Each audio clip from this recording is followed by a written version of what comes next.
In 1964, I was a little girl sitting on the linoleum floor of my mother's house in Milwaukee, watching Anne Bancroft present the Oscar for Best Actor at the 36th Academy Awards. She opened the envelope and said 5 words that literally made history. The winner is Sidney Poitier. Up to the stage came the most elegant man I had ever seen. I remember his tie was white, and of course his skin was black, and I'd never seen a black man being celebrated like that.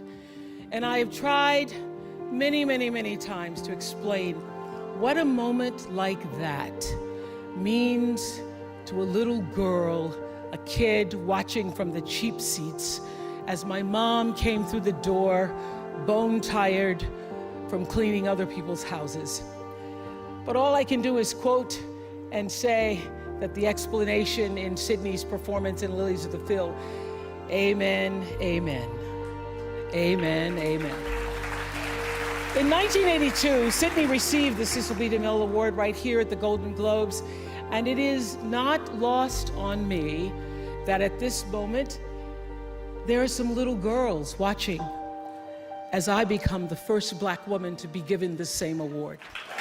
It is an honor, and it is a privilege to share the evening with all of them, and also with the incredible men and women who've inspired me, who've challenged me, who've sustained me, and made my journey to this stage possible. Dennis Swanson, who took a chance on me for AM Chicago.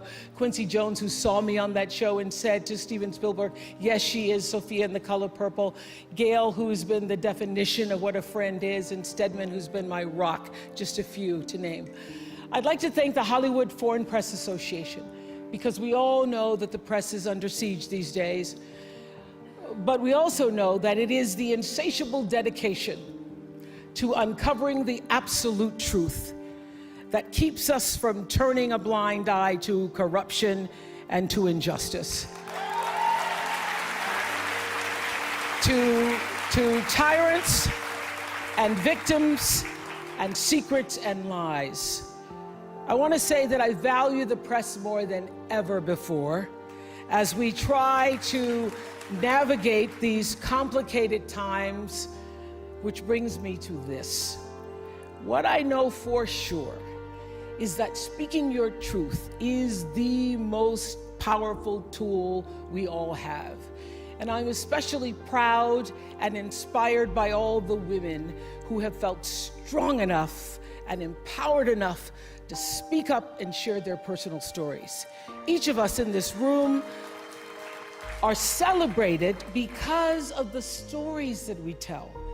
And this year, we became the story. But it's not just a story affecting the entertainment industry. It's one that transcends any culture, geography, race, religion, politics, or workplace. So I want tonight to express gratitude to all the women who have endured years of abuse and assault, because they, like my mother, had children to feed and bills to pay and dreams to pursue.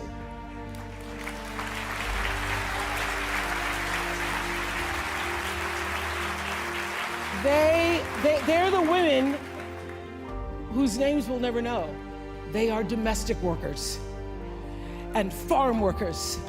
They are working in factories, and they work in restaurants, and they're in academia and engineering and medicine and science. They're part of the world of tech and politics and business. There are athletes in the Olympics, and there are soldiers in the military. And there's someone else, Reese Taylor.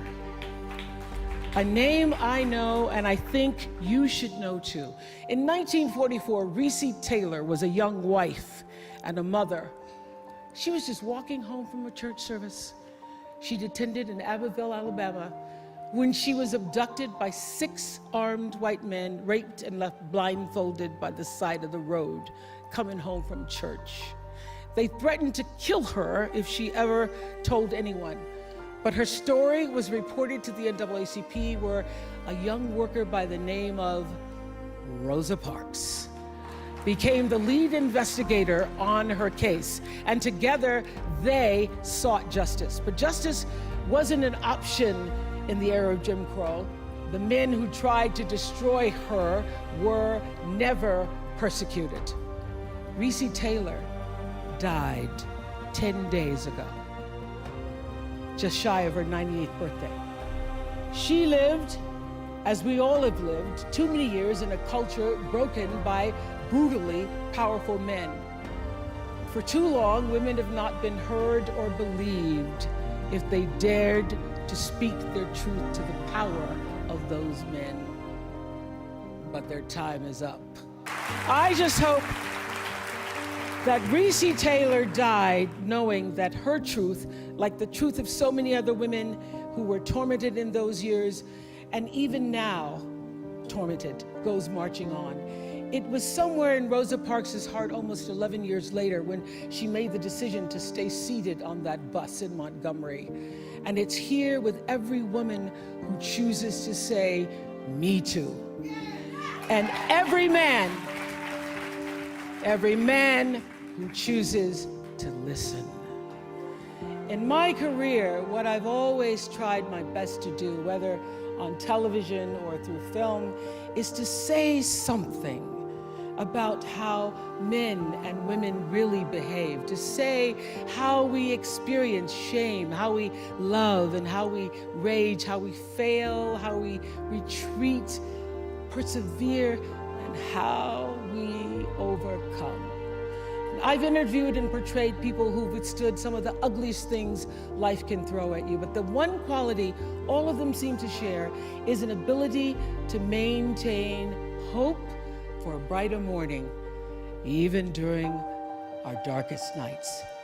So I want all the girls watching here and now to know that a new day is on the horizon.